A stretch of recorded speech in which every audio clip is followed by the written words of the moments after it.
kan untuk memiliki kasih sayang, memiliki belas asih, berharap makhluk-makhluk lain yang menderita mendapatkan kebahagiaan. Karena dua hal inilah maka patidana sangat baik untuk dilakukan. Untuk alasan yang pertama, sesungguhnya kepercayaan, keyakinan bahwa kematian bukan akhir dari sebuah kehidupan, bahwa ada kehidupan setelah kematian, sesungguhnya ini tidak hanya diyakini oleh umat Buddha saja. Hampir semua agama, keyakinan, kepercayaan, bahkan tradisi lokal punya keyakinan bahwa kematian bukan akhir sebuah kehidupan. Ada kelahiran setelah kematian, ada kehidupan setelah kematian. Tidak hanya umat Buddha saja, bahkan umat Islam, umat Kristen, Katolik juga percaya bahwa setelah kematian ada kehidupan lain. Walaupun nanti kemudian akan dibangkitkan lagi setelah hari kiamat. Setidaknya ada kepercayaan bahwa ada alam lain setelah kematian.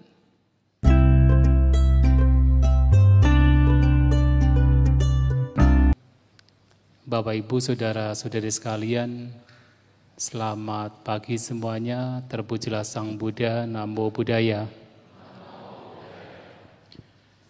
Pada kesempatan pagi hari ini merupakan kebahagiaan bagi kita semua.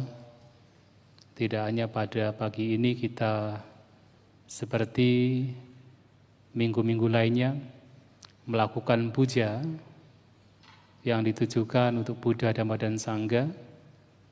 Namun juga pada kesempatan pagi ini kita bersama-sama melakukan salah satu tradisi yang telah diberikan oleh Sang Buddha kepada kita semua, yaitu patidana atau persembahan kebajikan untuk para leluhur, untuk para mendiang. Patidana atau persembahan kebajikan merupakan satu tindakan yang memang sangat baik untuk kita lakukan. Selain itu merupakan tradisi yang memang telah diberikan oleh Sang Buddha untuk kita semua. Tradisi patidana juga sangat bersesuaian, terutama dengan tradisi-tradisi para leluhur kita. Dan ini telah dilakukan bahkan sebelum Sang Buddha muncul, tradisi patidana. Alasan kenapa patidana ini baik untuk dilakukan setidaknya karena dua hal.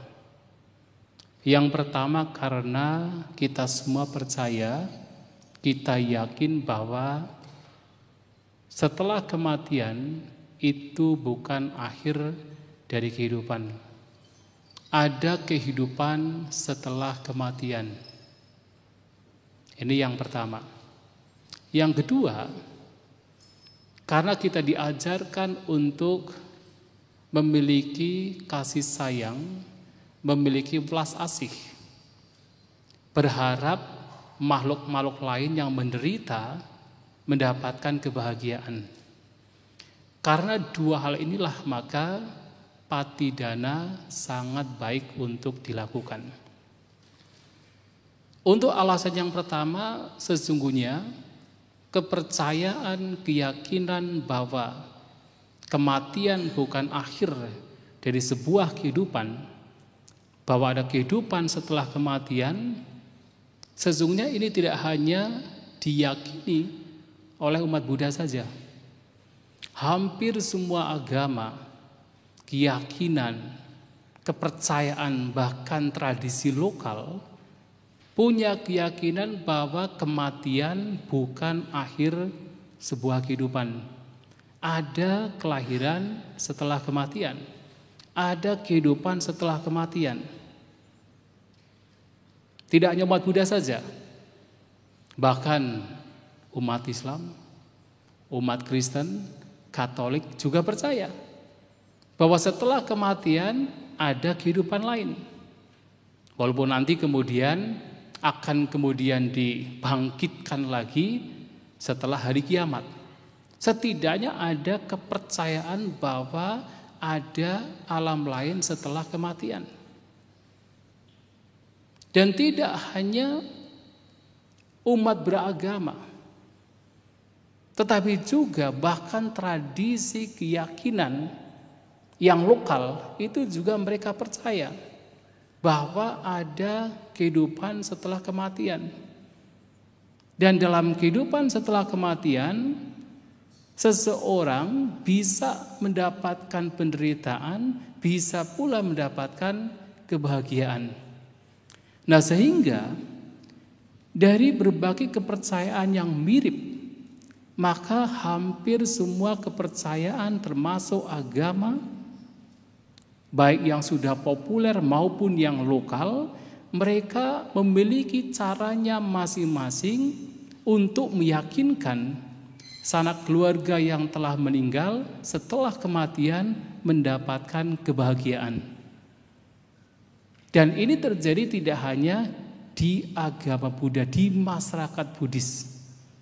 Dan tidak hanya pula terjadi di Indonesia. Sebagai contoh adalah kalau kita misalnya pergi ke Nepal. Nah, di sana ada satu tradisi yang disebut sebagai Gai Jatra. Sebenarnya Gai itu sendiri artinya sapi. Dalam setiap tahun, biasanya di bulan Agustus, masyarakat di Nepal, terutama yang beragama Hindu, mereka melakukan sebuah ritual. Mereka membawa seekor sapi ke tengah kota, diarak ke tengah kota. Dan mereka juga melakukan berbagai macam upacara, termasuk ada dancing, ada singgi dan sebagainya, ada karnaval, yang mereka percaya dengan cara demikian, dengan ritual demikian, leluhur mereka yang telah meninggal dunia akan mendapatkan kebahagiaan di alam mereka. Ini tradisi di Nepal. Kalau kita yang sudah pernah ke India, banyak sekali tradisi. Seperti misalnya mereka punya kepercayaan, setiap orang yang meninggal dan ketika setelah dikremasi, abu jenazah mereka itu bisa dilarung di Sungai Gangga. Mereka percaya dengan cara demikian leluhur mereka percaya dengan roh-roh mereka akan terselamatkan. Maka kalau kita ziarah ke India, kita pergi ke Sungai Gangga di Varanasi, di sana ada banyak kremasi. Karena ini kepercayaan mereka bahwa dengan cara demikian leluhur mereka akan terselamatkan. Ada pula tradisi lain yang disebut sebagai Pitru Paksa Puja di India. Yang mana dalam tradisi tersebut, ritual tersebut, mereka melakukan berbagai macam persembahan. Seperti yang dilakukan, kita melakukan ada banyak persembahan seperti ini. Mereka melakukan, ada yang beberapa dilarung ke sungai atau ke laut, dan mereka punya keyakinan dengan persembahan demikian leluhur mereka yang telah meninggal dunia akan menikmatinya, akan berbahagia. Nah, tradisi yang punya tujuan untuk memberikan kebahagiaan kepada leluhur juga ada di Indonesia, di berbagai tradisi lokal yang itu sebenarnya tidak bersinggungan dengan agama Buddha. Ada pula. Misalnya kalau kita pergi ke Toraja, ke daerah Sulawesi. Kenapa? Ketika ada orang meninggal kemudian jenazahnya tidak langsung dikubur. Jenazahnya ditaruh di peti, kemudian ditaruh di sebuah rumah-rumahan. Yang kemudian terkadang ada beberapa peti jenazah di dalam jenazah yang kemudian ditaruh di tebing, ditaruh di gua-gua. Karena mereka percaya dengan cara demikian leluhur mereka akan mendapatkan kebahagiaan. Atau kalau kita pergi ke Bali, Ada tradisi ngaben. Juga sama. Kenapa mereka melakukan tradisi ngaben bahwa setiap orang yang meninggal, nanti ketika mereka sudah punya dana yang cukup, kemudian dikremasi. Terkadang dikremasi secara perorangan, terkadang satu kelompok masyarakat dikremasi bersama-sama jenazah keluarga mereka dengan tradisi yang disebut upacara ngaben. Itu juga karena kepercayaan bahwa dengan cara demikian leluhur mereka yang telah meninggal dunia nanti akan mendapatkan kebahagiaan di alam sana. Atau kalau kita pergi ke Lombok, ada juga tradisi namanya muja. Itu juga sama. Mereka melakukan berbagai macam persembahan yang ditujukan langsung untuk para leluhur mereka.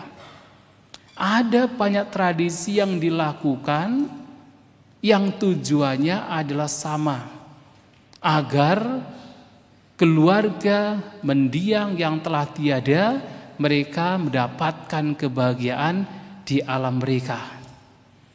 Nah, lantas bagaimana ajaran Sang Buddha?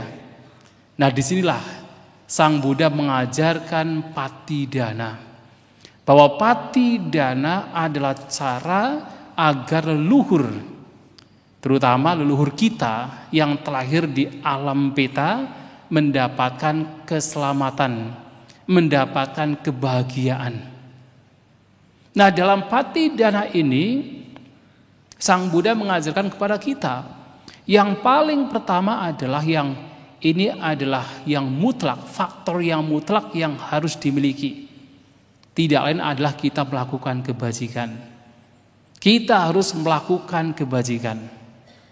Dan biasanya kalau kita kembali kepada peristiwa-peristiwa yang terjadi berkenaan dengan Sang Buddha ataupun para siswa beliau, biasanya persembahan berdana.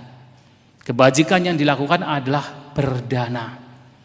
Entah berdana kepada biku atau sangga, atau berdana kepada orang lain. Ini yang pertama. Sebagai syarat yang mutlak harus ada kebajikan. Dan yang kedua adalah memang peta atau leluhur yang terakhir di alam peta harus berbahagia. Ini juga syarat. Kalaupun kita melakukan kebajikan, tetapi kalau mereka tidak berbahagia, mereka tidak mendapatkan manfaat. Maka peta pun juga harus berbahagia. Ini setidaknya dua syarat ini harus ada. Sementara kekuatan dari patidana ini dikatakan ada berbagai macam patidana dengan kekuatannya yang berbeda-beda. Tapi kalau tiga ini terpenuhi, maka kekuatan patidana itu akan sangat besar. Yang diibaratkan seperti seorang petani yang handal menanam bibit yang tidak rusak di tanah yang subur. Jadi kalau petaninya handal, bibitnya itu bibit unggul, tanahnya subur, maka hasilnya pasti besar.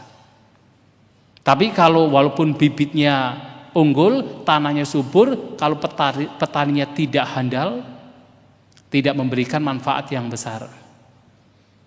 Kalaupun petaninya handal, bibitnya unggul, kalau ladangnya gersang, juga tidak tumbuh dengan baik. Kalaupun ladangnya subur, petaninya unggul, bibitnya rusak, juga tidak memberikan hasil yang terbaik. Tiga ini. Maksudnya apa? Petani adalah si pelaku kebajikan. Yang dimaksud dengan seorang petani yang handal adalah si pelaku kebajikan juga harus memiliki moral yang baik. Semakin moralnya baik, semakin moralnya dijaga dengan baik, semakin kualitas batinnya dijaga dengan baik, ia disebut sebagai seorang petani yang handal. Sedangkan bibit yang unggul adalah persembahan yang diberikan. Jadi memberikan persembahan yang sesuai untuk kepada mereka yang membutuhkan. Itu adalah bibit yang unggul. Sedangkan ladang yang subur adalah si penerima. Semakin penerimanya itu memiliki kemoralan yang baik, memiliki kualitas batin yang baik, maka ia dikatakan sebagai ladang yang subur. Maka di sini sesungguhnya tidak hanya kita sekedar melakukan patidana, tetapi bagaimana kita si pelaku kebajikan pun harus berusaha untuk menjaga kemoralan kita. Bahkan di dalam sebuah khutbah namanya Akang Keya Sutta dalam Majjhima Nikaya, walaupun khutbah ini tidak untuk berumah tangga tapi untuk kami para biku, Sang Buddha mengatakan kalau seorang biku berharap semoga dengan apapun yang ia lakukan memberikan manfaat yang besar, buah yang besar bagi para leluhur, maka biku tersebut harus menjaga sila, mempraktikkan meditasi baik samatha maupun vipassana. Itu disampaikan. Artinya adalah bahkan berumah tangga juga sama. Ketika melakukan kebajikan untuk dipatidanakan, untuk dipersembahkan untuk para leluhur, akan lebih baik lagi, akan lebih maksimal lagi kalau kemudian kemoralan juga dijaga dengan baik. Nah, kalau tiga ini ada, maka kekuatannya akan menjadi maksimal. Maka kalau kita kembali kepada cerita pada zaman Sang Buddha, kenapa? Begitu ada patidana dilakukan, para peta itu yang tadinya itu menderita karena kehausan, kelaparan, kemudian tiba-tiba terlahir di alam surga. Ya bagaimana tidak? Soalnya yang melakukan kebajikan siapa? Raja Bimbisara, seorang Sotapanna. Yang menerima kebajikan siapa?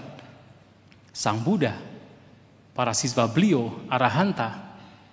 Jadi petaninya sudah handal, ladangnya juga sudah sangat subur. Yang dipersembahkan adalah juga kebutuhan-kebutuhan memang yang dibutuhkan sekali untuk para biku. Maka demikian. Nah, patidana ini sangat bermanfaat untuk para leluhur. Dan ini telah disampaikan oleh Guru Agung kita Sang Buddha kepada seorang Brahmana. Jadi kenapa tadi saya mengatakan sesungguhnya bahwa patidana ini telah dipraktikkan tidak hanya oleh masyarakat Buddhis, tetapi bahkan oleh masyarakat lain pada zaman Sang Buddha, termasuk kaum Brahmana juga sudah melakukan. Karena Brahmana ini datang kepada Sang Buddha, ia bernama Janusoni.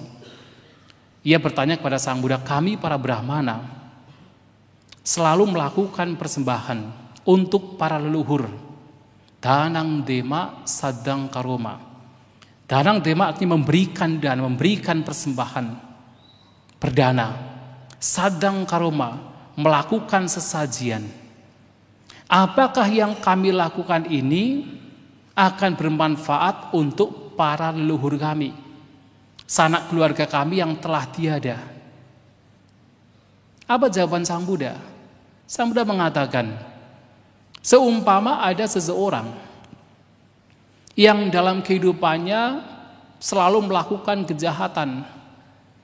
Ia suka membunuh, suka mencuri, melakukan tindakan asusila, suka berbohong, suka memfitnah, suka berkata kasar, berkata yang tidak bermanfaat, ketamakannya tinggi, kebenciannya besar, dan punya pandangan salah. Seumpama ada seseorang yang punya perbuatan-perbuatan yang buruk ini, dia juga melakukan, ia meninggal, terlahir di alam neraka. Dan ternyata memang ketika seseorang terlahir di alam neraka, punya makanannya sendiri, punya cara untuk hidup mereka sendiri, dan ia yang terlahir di alam neraka tidak bisa mendapatkan patidana. Ini yang pertama. Yang kedua, Sang Buddha juga menyampaikan, kalau seumpama ada seseorang yang juga suka melakukan kejahatan demikian, baik melalui ucapan, perbuatan maupun pikiran, suka berbuat buruk. Dan karena keburukannya, ia kemudian meninggal dan terlahir di alam binatang. Kita semua tahu alam binatang karena dekat dengan kita.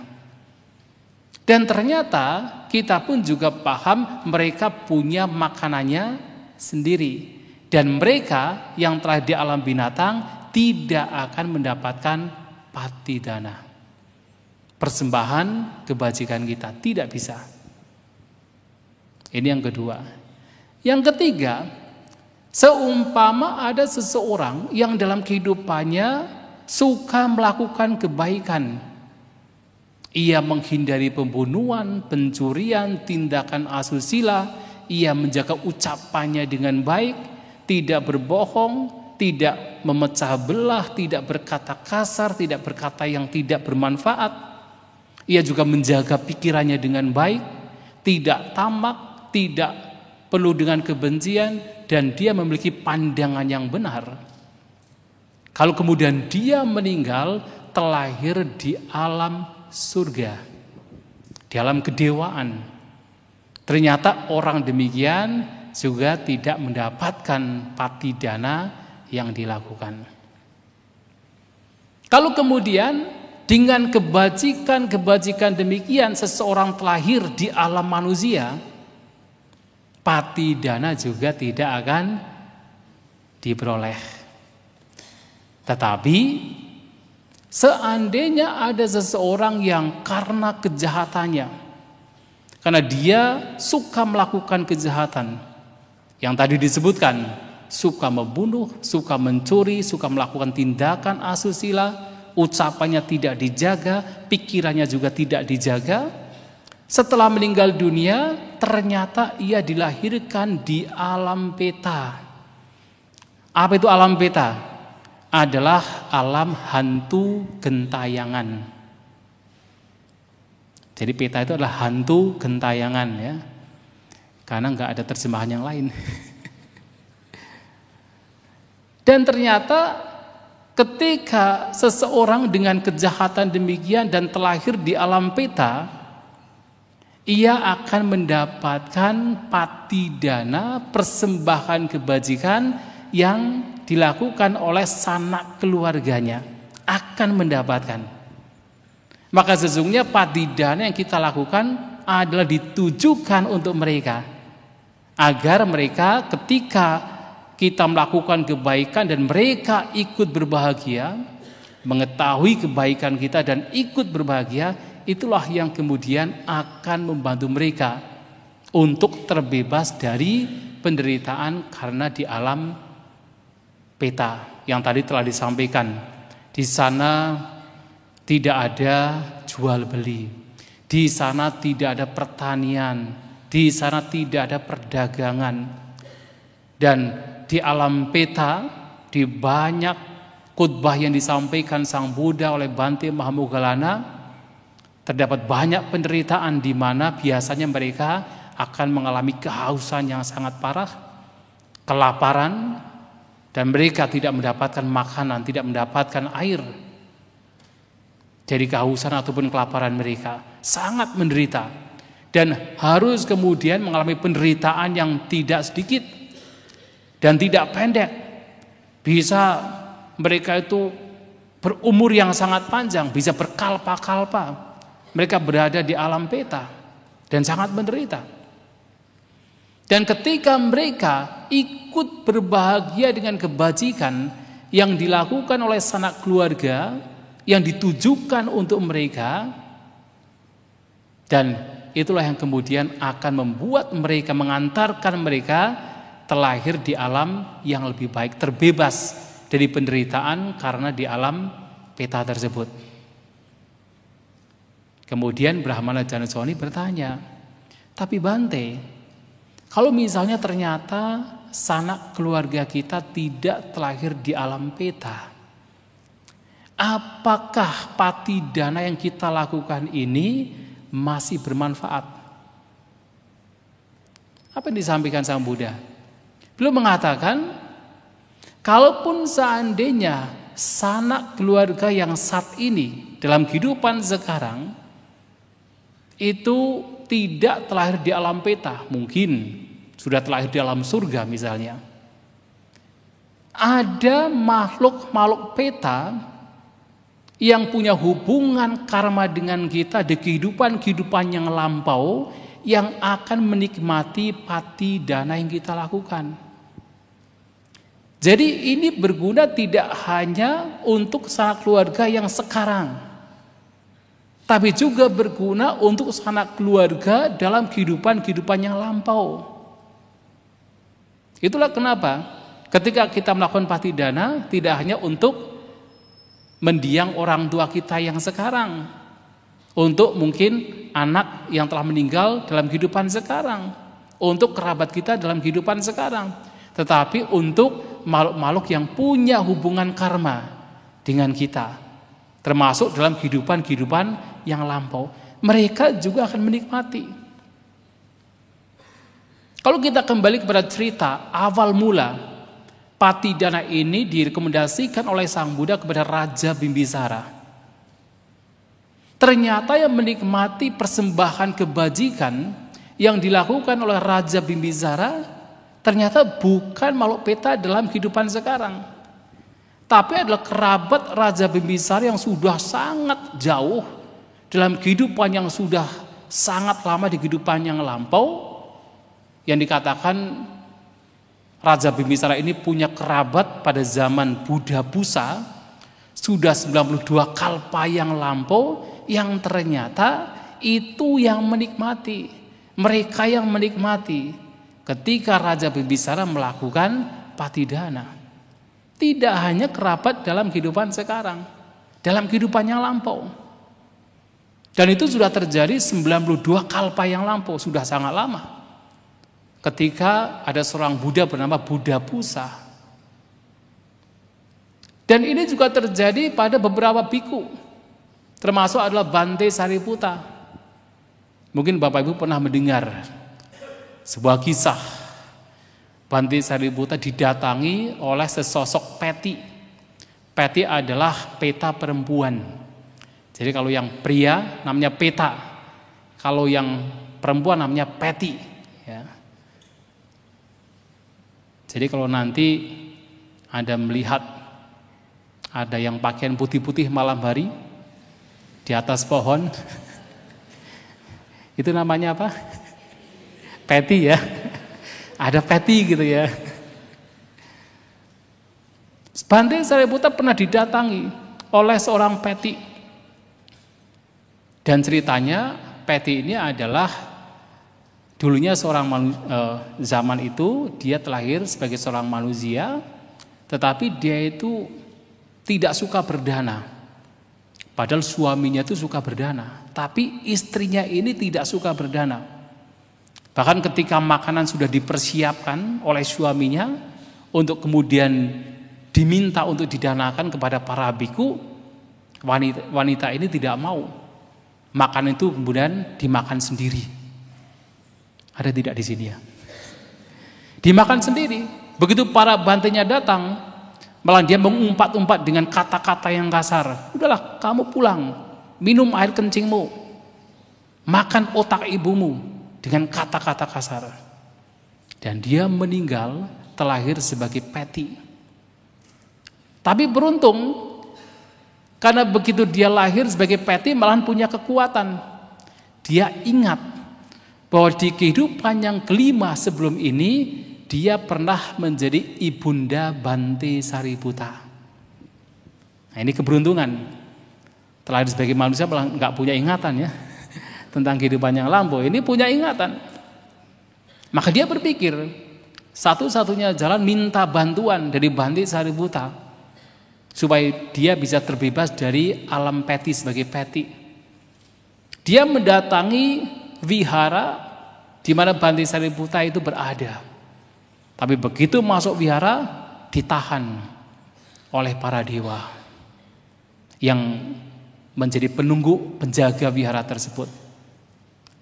Tapi ketika dia mengatakan bahwa saya dulu pernah menjadi ibunda dari Bante Sariputta, maka mohon saya untuk bisa masuk. Ya, karena ada iming-iming orang dalam ya. bisa masuk juga ya. Makanya tadi kan kami sampaikan, ketika kami baca parita, cobalah kita merenungkan semoga para leluhur juga datang ke sini kan. Supaya apa? Supaya diundang. Karena kalau tidak diundang nggak bisa datang. Siapa tahu ada dewa-dewa di sini kan. Nah, karena mendengar cerita dari Peti ini, maka diperbolehkan untuk masuk ke wihara dan dia berdiri di tempat di pojok di mana biasanya Bante Sariputa melakukan cangkamana. Nah, ketika Bante Sariputa cangkamana melihat sesosok Peti tersebut dengan badan yang sangat kurus sambil otot-ototnya keluar, wajahnya buruk rupa dengan bau yang busuk. Lantas Bante Sariputa bertanya, siapakah Anda? Kenapa Anda punya penampilan yang sebegitu buruk, berbau, kotor, kurus? Dia menceritakan apa yang dia alami dan minta tolong ke Bante Sariputa sebagai anak pada kehidupan yang kelima di masa lampau untuk bisa bebas dari penderitaan di alam peta. Bante Sariputa kemudian keesokan harinya dengan Bante Mahamoggallana dan para Bante lainnya berpindah patah dan menemui Raja Bimbisara dan menceritakan apa yang dialami. Raja Bimbisara memahami yang mesti dilakukan, kemudian dia membangun 4 kuti di pinggiran kerajaan. Setelah selesai, kemudian ada berbagai perlengkapan di kuti-kuti tersebut. Kemudian Raja Bimbisara mengundang Bante Sariputa, Sang Buddha dan Sangga untuk mendatangi kuti tersebut, dan ia persembahkan kuti-kuti itu untuk Bante Sariputa.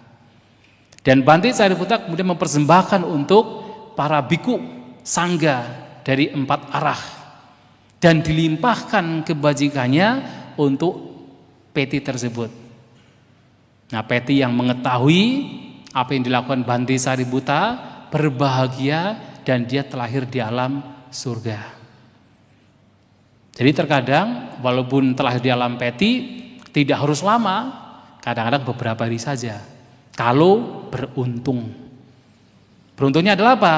Punya sanak keluarga yang memang ingat dengan mereka, melakukan kebajikan, dan ia sendiri juga berbahagia dengan kebajikan yang dilakukan oleh sanak keluarga.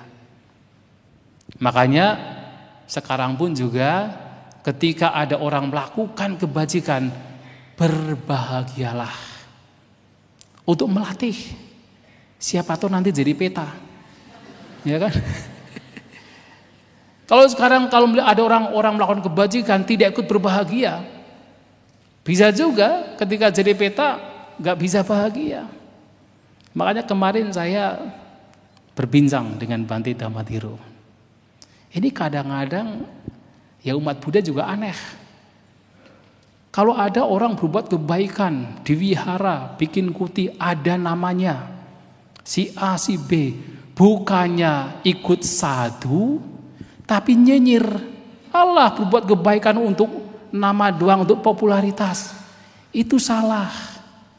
Justru kalau ada orang berbuat kebaikan, kita harus ikut berbahagia, ikut mengucapkan sadhu. Nah, ini dilakukan oleh negara-negara yang mayoritas Buddhis, di Sri Lanka, di Myanmar, di Thailand. Kadang-kadang kalau ada orang berbuat kebaikan, lonceng itu dibunyikan keras-keras. Teng, teng, teng. Yang jauh itu mendengar. Ketika mendengar, mereka tidak nyinyir. Mereka akan mengucapkan sadhu, sadhu, sadhu, ikut berbahagia. Ini penting. Ya siapa tahu kan, siapa tahu. Mudah-mudahan tidak. Tetapi ikut berbahagia dan kebajikan orang lain itu salah satu kebaikan yang mesti kita kembangkan. Bukan kemudian malahan nyinyir. Nah, maka patidana ini dilakukan tidak hanya untuk mendiang sanak keluarga dalam kehidupan sekarang. Bahkan dalam kehidupan yang lampau pun juga bisa menikmati. Lantas, Janusoni kemudian melanjutkan bertanya, tapi Bante, seandainya dalam kehidupan yang lampau, sanak keluarga kita tidak ada yang terlahir di alam peta, apakah kebajikan tersebut itu masih bermanfaat? Patidana tersebut masih bermanfaat? Apa jawaban Sang Buddha? Sang Buddha mengatakan bahwa tidak mungkin dan tidak akan terjadi bahwa dalam pengembaraan di alam-alam kehidupan yang sudah begitu panjang, begitu banyak, tidak terhitung, tidak ada satupun sanak keluarga kita yang tidak terlahir di alam peta. Pasti ada yang terlahir di alam peta. Tapi walaupun seandainya tidak ada, walaupun itu tidak mungkin, tapi kalaupun seandainya tidak ada, patidana itu masih bermanfaat.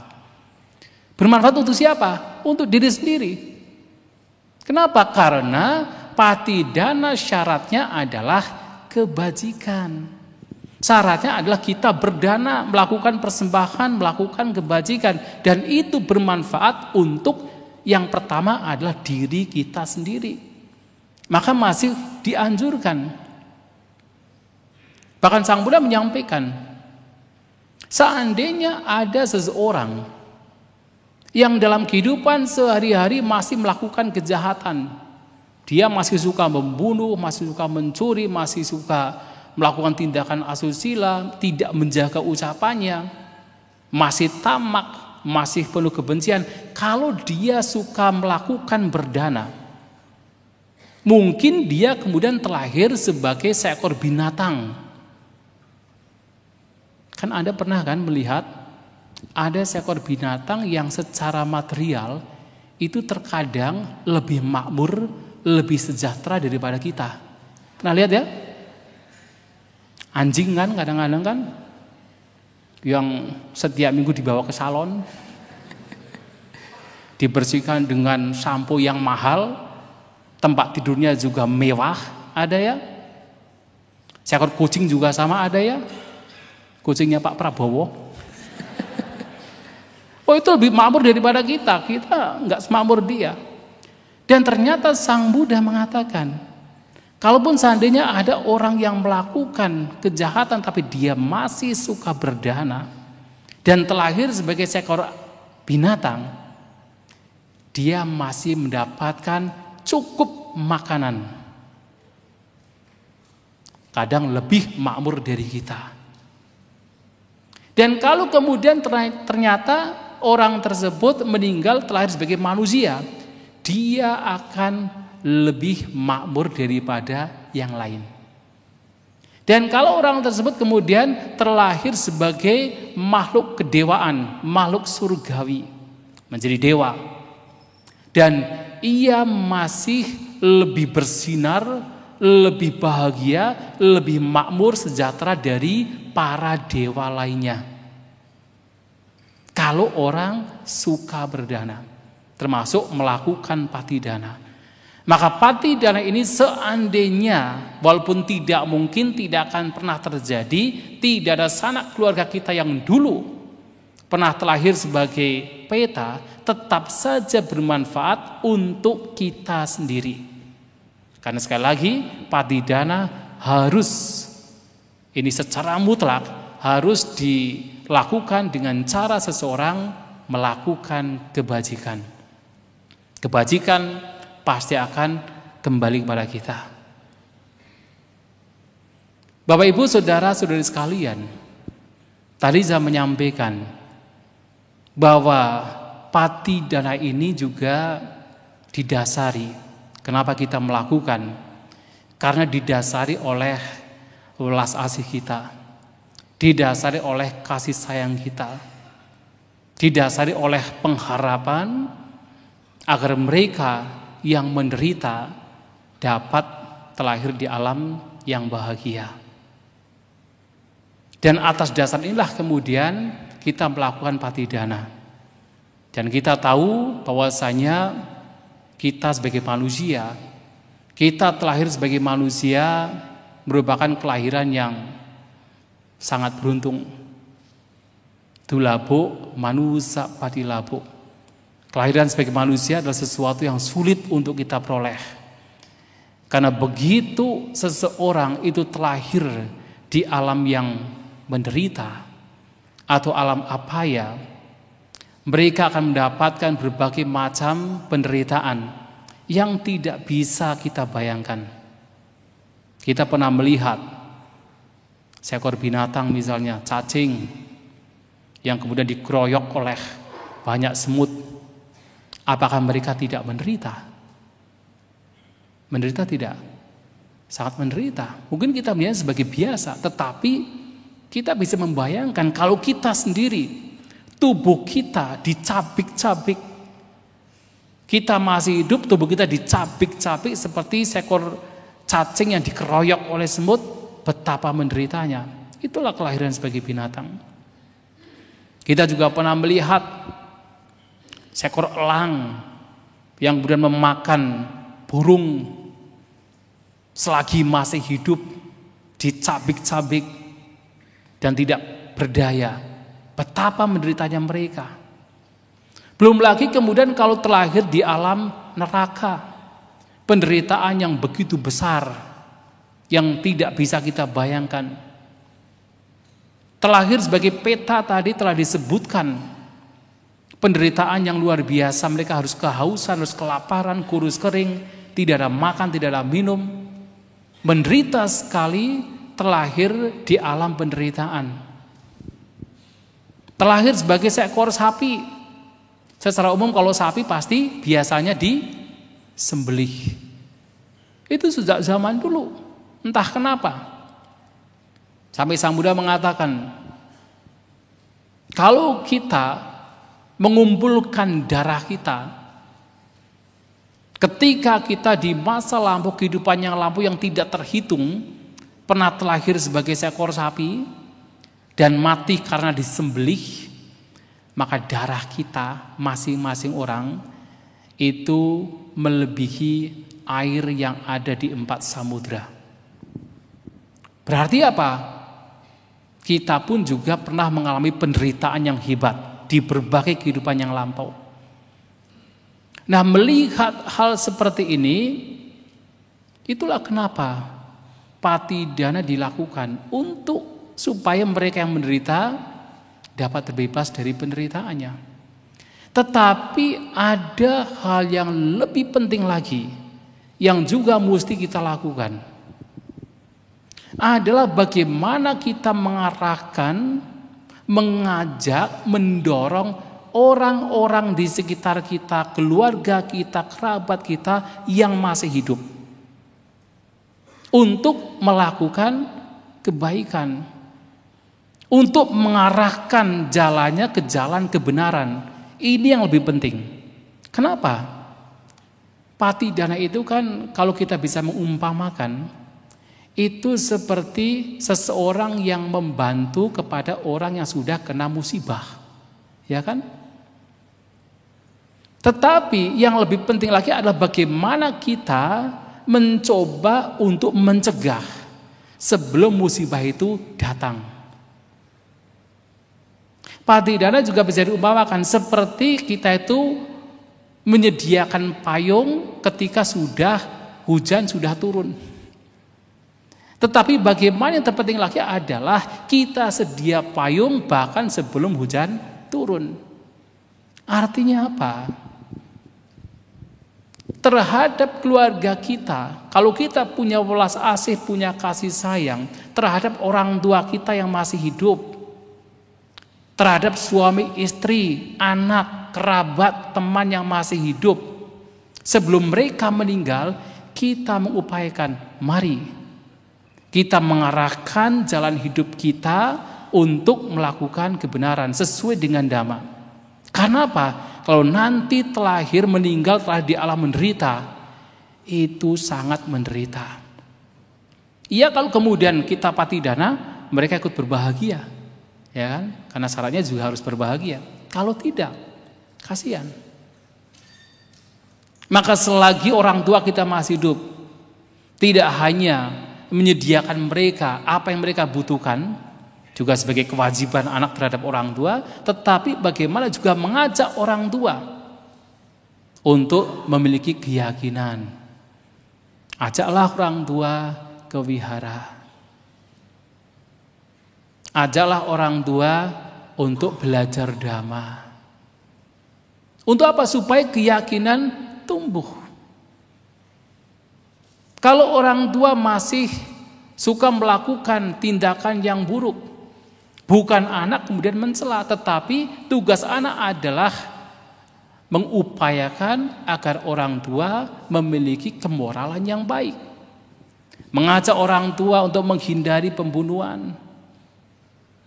Mengajak orang tua untuk tidak mengucapkan kata-kata yang tidak berguna. Kalau orang tua lagi gosip, jangan kemudian dibiarkan, malah ikut nimbrung, ya. Tidak demikian. Justru bagaimana mengajak orang tua untuk tidak mengucapkan kata-kata yang tidak berguna. Silanya. Kemudian kalau orang tua ternyata masih pelit, masih kikir, ajalah orang tua untuk berdana walaupun sedikit. Mulai dari sedikit. Mungkin ke panti jompo, ke panti asuhan, di jalan ada pengemis yang memang membutuhkan, diajaklah ke wihara, ada Banti Cirajayu, ya, berdana. Untuk apa? Supaya mereka, orang tua, mendapatkan kebaikan yang ini akan berguna setelah kematian.